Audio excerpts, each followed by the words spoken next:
They say justice is blind.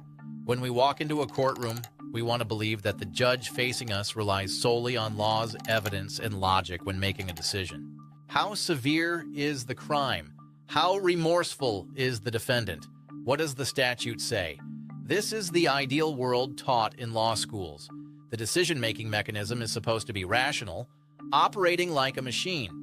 However, a different view called legal realism, which emerged in the 20th century, posed a very disturbing question. What if justice depends on what the judge ate for breakfast that morning? This sounds like an urban legend or a bad joke, doesn't it? But a study conducted in 2011, which shook the scientific world, proved that this is no joke. The biggest factor determining a prisoner's fate might not be the details of the crime, but when the judge last had a meal. Researchers examined exactly 1,112 rulings made by 8 experienced judges on Israeli parole boards over a 10-month period. The job of these judges was to decide whether criminals should be released from prison early. A judge's day is generally divided into 3 sessions: the morning session, the pre-lunch session, and the rest of the day. There are 2 critical breaks that divide these sessions: a morning snack and lunch.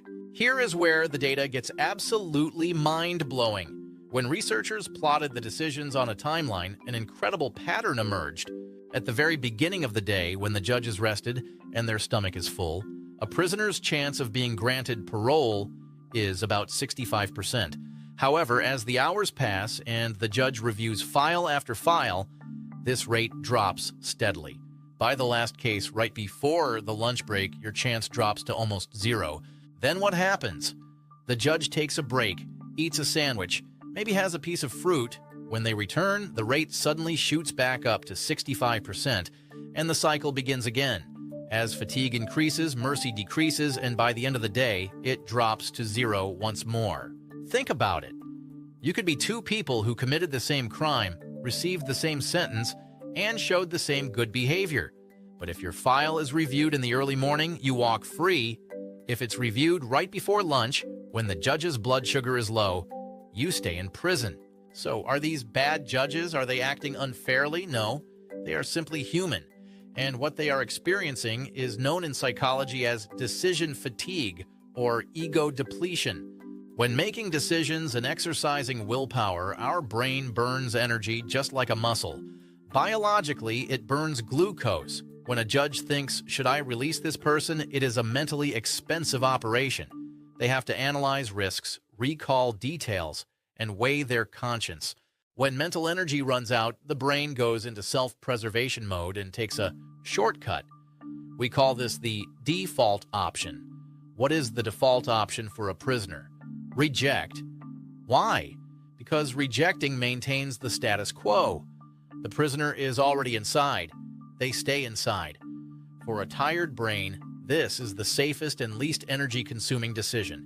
The lunch break isn't just about filling the stomach. It's about replenishing glucose to the brain and recharging the mental battery. Once the battery is full, the brain regains the capacity for complex thought and can take the risk of saying yes. You might be thinking, maybe they leave the difficult and heavy crime files for the end on purpose. The researchers checked this too. The order of the files was completely random. Even the lawyers didn't know what order they would go in. So, the only variable was time. This study isn't just about judges or courts. It's about all of us. We know that doctors are more likely to prescribe antibiotics at the end of the day, and teachers can be less tolerant when grading exams late in the day. Even you are more prone to breaking your diet or buying something unnecessary online when you are tired in the evening, because your willpower is exhausted. The legal realists were right. Justice isn't just about cold clauses written in law books. Our biology governs our decisions much more than we think. So, if you're going to make a life-changing decision, or if you're going to ask someone for a huge favor, never do it right before lunch. Don't forget to subscribe to the channel and like the video. See you with new information.